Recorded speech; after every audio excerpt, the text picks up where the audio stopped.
The takedowns are sharp, man. He's doing the takedowns are sharp. You like it? Yeah, brother. You see, I was half ready though. I was like, everything was wrong, but that was I didn't know, but something was there. I was alert. You get me, reflex thing.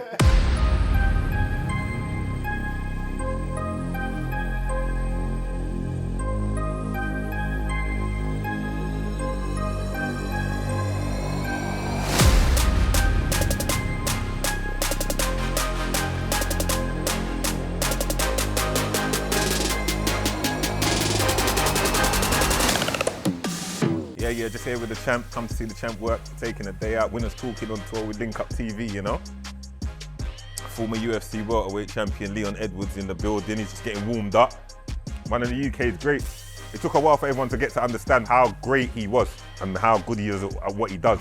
He had to kind of earn people's respect with violence. That's it. Because sometimes that's all people understand. That's all it is, bro. The work. You get me? So it took a little while for them to come get on board, but they're here now. Yeah, they're there now. They're here now. You watched the man become world good. champion. What do you think about your opponent, though? Jack. Yeah. He's good. Good boxing. Very sound boxing.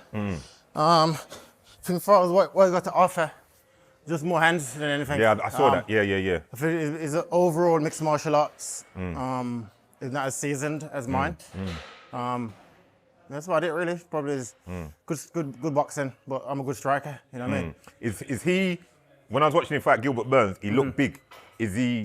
Do you think he's a lot big? Because Burns is quite small for the weight class. Yeah, though, Burns no? is small though. So Burns is making him look. Because you're big. You're exactly. size than you. Exactly. So I think it'll match up well. I think because Burns is quite short anyway. It probably made him look bigger. I thought that. Usman is the same. He's like 5'11".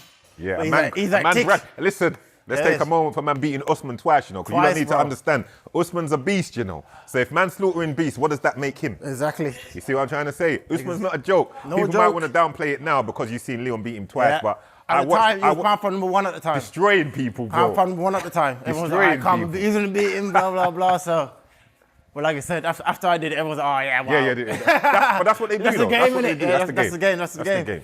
My son, he goes jiu-jitsu. Gracie Barha, taking 3 days a week. Give me a couple takedowns, quick to learn for the viewer, for the layman, that they can see and be like, yeah, they can try that out. I think for MMA, the most common takedowns, I would say, probably like the single leg, the double leg. I think them two are the most basics, but also a higher percentage of landing it in a fight. So let's say I'm here now, me and you're lining up to fight. Cause you're orthodox, I'm southpaw. So for me, it's easy. Yeah, because the leg's here. Yeah, it's easy to get to that leg. So I probably throw like a hook, a lazy hook. Exactly, to get that reaction. Then I'll shoot under, then head position, step. When I'm about to finish it, I'm gonna step towards that leg. I'm drawing my chest pressure down. Yeah. Here. Get me? Yeah. You're laughing daddy, pussy. So like I said, in a fight, it's perfect. You kind of give like a fake shot, get that reaction out of him. Then I'm going under you. Yeah. The next one, I gotta get it over single leg again. So again, you go here, boom, shoot. As I shoot, I step, and I drive my shoulder pressure down into the ground. Here. Yeah. Even to stay, another variation of the same single leg technique.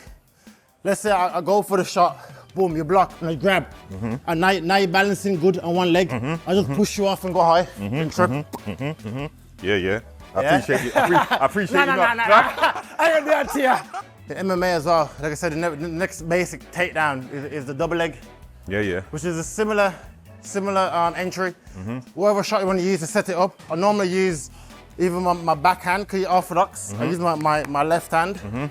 To step to the outside with my feet, which will give me the entry then for the double bam. Got you. It's like a rugby tackle kind of takedown. Yeah. Also MMA, we call it double leg. So like here, with me, you're fighting through my backhand and get my leg on the outside. Got you. As you're defending, I'm already under your hips. Yeah, literally. Yeah. Because I'm not even looking down. Exactly. You're about your punch. I'm concerned with the punch. Yeah. So again, you go here, boom, and run the pipe to finish. To finish it, you pop your hips. Boom, dash for that. Gone. Yeah. Done, on his head. Yeah. Done. So I feel like MMA, that's the two main. Yeah, that's the main ones. Main ones. For your opponent, Jack Della Maddalena. Yeah. Do you think What's your plans? You're going to be mixing up, without giving away too much, you're going to be mixing it up? I think therefore it's a mixed martial arts fight. So right. from looking at his last opponent, Gilbert Burns, I think it was easy to take him down. So I think that's a lot of options there for me if I want to use that in the fight. But like I said, I'm more confident in my striking. You know what I mean? So, but like I said, it's mixed martial arts. I can mix it up if I want to. If I can go strike with him, I'll choose on the day. You know? This is one of my favorite techniques that I use a lot. So let's say I'm fighting like a boxer, for example. Yeah. Okay. I know when I jab, you're gonna parry, cross parry. Yeah. So again, jab, parry. Okay. Good. Yeah. Cross parry.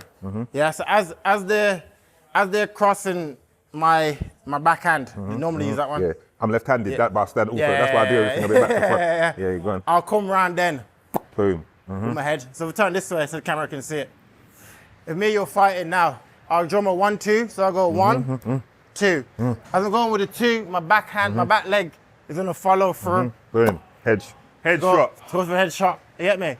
So as you're fighting, you're kind of like putting shots behind shots. If it's only boxing, it's hard to like hide it. Yeah. You can hide your legs behind your arms. Literally. You get me? So I go 1, 2, then go body or head, wherever one go with it. So I feel like, for me, these are high success techniques, and right that you land it more than not.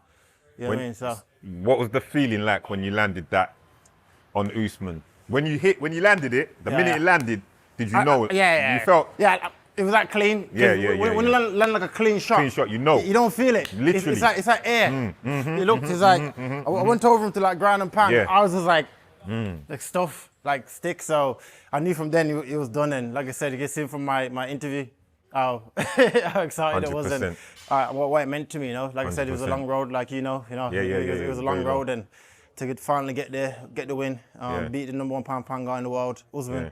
So it was a good feeling, man. If you know what he went through to get to the position that he's in now, it will only make him as good as he is, because they gave him a very hard route, like the route that he went, cancellations, COVID, this, that, the third, and the opponents that he had to face as well, crowds against him as well. Even the crowd being against you is character building. It's going to give you that siege mentality that it's just me. Because sometimes you're fighting someone like, he fought Nate Diaz. Nate Diaz is like the most beloved. He's like beloved. He's like royalty in the thing. So when you're fighting Nate Diaz, he's a crowd favorite. The crowd want him to win. So that's where you get that feeling of the crowd, of everyone being against you. But sometimes if you're got enough about you, it's gonna fool you into iron, because you're stepping in there. But when the cage doors, it's just you and him. Fortunately, the crowd couldn't help. So now he's had a difficult path to get to where he is. And the emotion when he won the title was real. Real. Go back and see that. Go back. If you haven't seen that, go and watch when he won the title. Real that anyone can relate to. Just from a certain walk of life. Facts. That can relate to and kind of be like, yeah, I get it. Facts. Like I said, bro, same thing, man. Like I said, hardship forged you in it. That's what I'm saying. To make who you are. You know what I mean? Like, you change my mentality to thinking, why me to why not me? You know what I mean? That's the mentality switch that I had. Going through the hardship. You know what I mean? Like, maybe this is the perfect time to level up. Perfect time to train and get better and better. And that's what I did to get me. So. Facts. So now here we are. So like I said, like I showed the technique over there, which I landed on the bag. So with the jab cross, like I said, you might start off for a few of these, just see his reaction, see how is he parrying the shot, how is he blocking the shot. If you know that is over leaning into the boxing, then okay, perfect. I can start. Like Usman. Exactly. Then I can start bringing stuff behind it. So now when I go 1, 2, boom, boom, then I come, boom, right to the head. You can bring that leg. You either bring it to the body, you can go 1, 2, and just go to the body with it. Back to your stance, back playing again. Come fake, you even fake the body with the leg and crocodile to the head. The one you hit Usman with though, that was more like a drum roll, cause it was right off behind it. It literally came right behind it. Right behind it. Show them what that's like, because it was literally hidden behind it. Hidden behind it. So when I'm fighting, I'll go boom, boom, boom. Yeah, that's why I say the drum. You see why I say the drum roll, Rashik? I remember that's what my trainer used to call it, because that's what's like da da da. It's not. There's not a gap in between. No gap in between. But the first shot I throw, either feint for reaction. See what he does. See how he reacts. Yeah. Does it do this? Does it do this? What does it do? By doing a little feint. If it does like this, I thought, perfect. I got boom. And that's exactly what happened. So I feel like same thing. here, fade him, round the head, out. To get to this level, what level of training is it going to take for a regular guy? Before we get to your level, for a regular guy to get to a standard of competing on a, say, national level, the scene, the circuit, before we get to world level, what's it going to take? Consistency. I think for me, you just fall in love in whatever sport you choose to do or whatever you choose to do, and being consistent at doing it. You can't just do it Monday, have days off, back on Friday, because you got to think there's kids out there that's leveling up day in, day out, 100%. Training twice a day. When I first got into mixed martial arts, I was there from morning to night. I actually love learning it. You know what I mean? So I feel like just being consistent. I was just studying it. I go home, I watch tapes, watch old fights, watch everything about it. It's gonna like be obsessed with it, and that's it. And what about now? Now that you've reached the pinnacle, you've made it to the top. Is the hunger still the same? Yeah, 100%. Yeah, definitely. I feel like now I made it to the top. Now my money's my motivation. Even it was at that point. I think now even more so. Now I'm at a stage where financially I just want to set my family up for life. That's right. And I've done good in the sport. There's so much more I can do in the sport, and I want to do in the sport. So I feel that's what drives me now, and keep me going. And trying to get that, be number 2-time world champion. Now that's the dream now, with my team with the coach. Do you think this fight puts you straight back in for a title shot, or do you think you're gonna have to go the hard way again? I feel like I have to be beating Jack, definitely. I think he's ranked number 5 or 4 in the world. In the welterweight division as well, there's not many people right now that's marking for a title shot. What's your ranking now? 2 still? I'm number 1. So you're number 1, so champion then 1. So I think Bilal's fighting Shavkat, hopefully in April, May, they're saying. So after that, there's nobody else with the title apart from me. So if I go out there in March 22nd, put on a great performance, I can't see why not, How do you feel about a rematch with Bilal? What would you do different? You said you had some injuries. At 5 o'clock in the morning. Yeah, that 5 o'clock was crazy. I couldn't even watch it at 5 o'clock in the morning. That was crazy. 5 a.m. in the morning. I feel like that affected my performance. Yeah. But you think that made it made a big difference? 100%. You didn't look like, I'll be real, and I'm not saying it on no bias or nothing like that. You didn't look like yourself. I didn't feel myself. You didn't look like yourself. Don't get me wrong, I still think he had a great performance as well. He did. He had a great performance. But you, looking at you and for what I know you to be and how you know, you didn't seem like yourself. And everyone that I met said the same thing, and I felt it in there. You know what I mean? And like I said, they shoulda, coulda, woulda now. And that's like what it is. Yeah, it is what it is. He's got to refocus and go again. And it's combat sports, elite level combat sports as well. That's it. Losses are part of the game. It's not. There's nothing wrong in that. And on any given day, it could have been a different outcome as far as I see and from what I know of it. Yeah, 100%. At a higher level, it's only inches that make a big difference. Like I said, the sleep thing, the late hours, that made a big difference to me in that fight. And like I said, at a higher level, just inches in it, and there's got to get everything, all your ducks in a line. To get this performance on that night, because no one cares about training camp and how good you felt in training camp. It's about that one Saturday night, And literally, and that's the thing. You got to know, no one cares. That's why I said, when the door closes, who cares about you? It's you in there, that's it. And then you've got the people that really, really care about you, but the masses. No one cares. You know what I mean? It's got to just buckle up and go again. It's blood sport, innit? So it is what it is. That's all it is. Let me see you put a kick in. Let me feel you kick. Mr. 20 years Thai boxing experience. I've got a bad shoulder, but I'll give you one low kick. That's all I'll give you, just for the sake of it. I'm 20 years. Way, solid though. No, I can kick. I can kick. Yeah, mine was harder still. I'm saying I can fight. He's about 20 stones heavier than me, that's why. That's good, man. It's the champ. I've seen technique as well. Clean technique. Nice. There you go. Broad arm across, good defense. There you go, the champ's happy with me. It's good.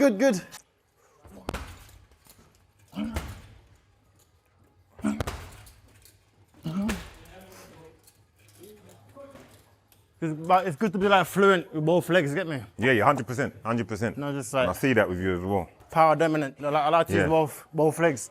Okay, it gives you options to mix it up. 100%. To bring other shit behind it. As I said, you're weighty right now. But what's the diet saying when it's time to, in general? All right, then in between fights, because you're still in shape. Yeah. What's your diet like in between fights? In between fights, unless I'm not in training camp, I try to a lot of yard food, a lot of Jamaican food. Like I said, my mom got a restaurant in Birmingham that I'm there most days of the week. Well, I train even like not in camp. I train every day anyway. You know what I mean? Even like I do martial arts in the morning, then I go on night and just like lift weights with my mates or my brethren to get me chilled. And that's about it really. Just long as it's consistent, you kind of eat what you want. It's when you start no training, eating bare food, just getting fat and fat and fat. So for me, as long as I train, I'm alright. I try to eat what I want, but in camp, I'm more strict. And then I gotta like drop. What's weight cutting like for you? You hate it? I don't think anyone likes it, but yeah, I don't. Yeah, it's not as hard for me because I'm quite disciplined. When I start being camp, I'm one extreme to the other. Yeah. Have you got a dietitian or? Yeah. I got someone that he got all my numbers for the last 5 years, so he knows exactly where weight should be. Yeah. What I'm coming in at fight week, what I weigh fight week, and with me, I slowly drop it down as camp is going. As most people, fighters, they'll try to keep the size in camp because they want to feel strong and good in camp, and then crash cut at the end. You know what I mean? But for me, I kind of like bring it down gradually, and then get like a little bit off at the end, and that's me. How good are how helpful are the UFC with you and with the things that you need as far as? Well, the UFC got a PI in Vegas. I know about the PI. That obviously you're in London, so.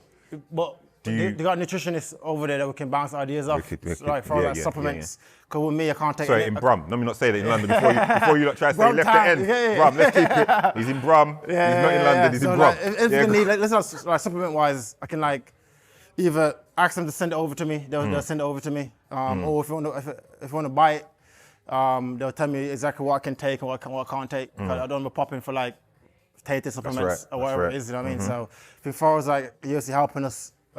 Nutrition-wise and anything you need really. If you ask them, more than likely they're going to provide and get it to you or point in the right direction to get you fixed and get it to you. Get me? So it's been good. Been good. If you could pick, who would you fight next? Shavkat or Bilal? Yeah, 100%. You want to get that one back, right? Get one back. I was like I said, I can't believe it. You know what I mean? I did it with my best self. And have you? How many L's have you got on your record? Just the. Usman, 3. There's another one. Okay, so I got one from like when I was young when I knocked some kid out, but they said it was an illegal shot. Okay, so a DQ or something? They gave me an L for it. Oh shit! It meant to be a DQ, but they gave me an L for it. Okay, so that's one of my L's. And so, but other than that, you've avenged. You only lost really, which is Usman. You've avenged. So you want to avenge that one as well. 100%. Yeah, I hear that. I need to. I hear that. You get me? Because it's there to be avenged. You know what I mean? Because like I said, I truly believe that I am the better fighter out of both of us. That night was his night, and fair play to him. But I'll get it back. You get me? Yeah. And that's where I'm at. Do you think you work better as you're used to being the underdog? Do you think you work better? Yeah, I feel so. Sometimes that's the mentality. You can't be helped. 100%. Sometimes the mentality. Yeah. Because even not leading up to the Bilal fight, everyone's like, it's going to be easy work. I thought it would be easy work because you don't want to hear that. That's probably not a good thing to hear. It's not a good thing to hear. It is or not, it doesn't you don't want to hear that. So, you want to think it's the hardest fight of your life. Ever. So like I said, that night you got the victory, got the nod, and got the victory, got the nod. We'll get it back. That's all it is. My mentality is now I was chasing that 2-time world champion, and that's where I'm at with it. How do you ramp up your training as you get closer to the fight to get yourself prepared? Like at what stage, like if there's levels, what level are you at now compared to where you're going to be taken by March the 20th?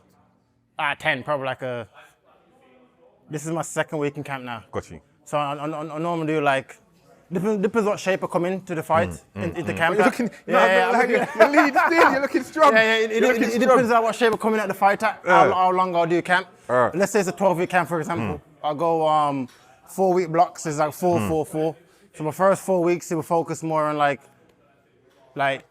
long runs, powerlifting, like power, you know what I mean? The middle of the camp, you kind of like break it down as like power, speed, kind of work, you know what I mean? But obviously, you're upping your sparring as well as it's going on. And so the last 4 weeks, that's all like the sharp stuff, you know what I mean? That's where you should be peaking. The main aim is to peak at in the camp, you know what I mean? So as long as I'm doing everything right, following my coach's instructions, I should peak perfectly. Come fight night. You know what I mean? So big that's all it is, man. The O2 Arena. O2 Arena, Make sure you're there. Make sure you get your tickets. Make sure you get your boxes. Make sure you get your moves.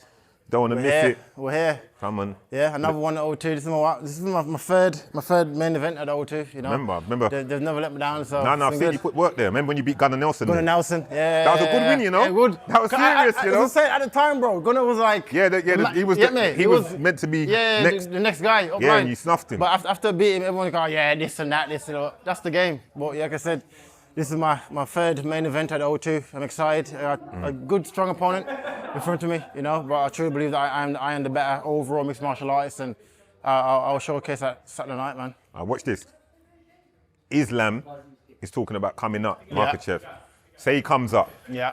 You've beaten this one and you've beaten Bilal. You're the guy. You versus Islam. How's that going? Good. Confident? 100%. Come on, talk to them. 100%. Let them know. 100%. From what I've seen, like I said, he's good as well. You know what I mean? But I truly great believe fighter, bro. He's a good fighter, bro. But I believe that I am better. You know what I mean? So, like I said, I got a wide range of skills. He's very good at what he does. Yeah, the smothering style. Yeah, the smothering style, like the Russian style.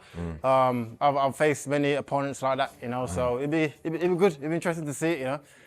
I'll be the natural bigger man as well, so it'd be a good fight. It'd be a good fight, definitely. Yes, you know what I mean? But that's the aim, man. We look forward to all of them. It's coming. I can see them all happening. It's coming, man. I think by end of the year, I'll look to get the belt back by summer. Yeah. That's my mind.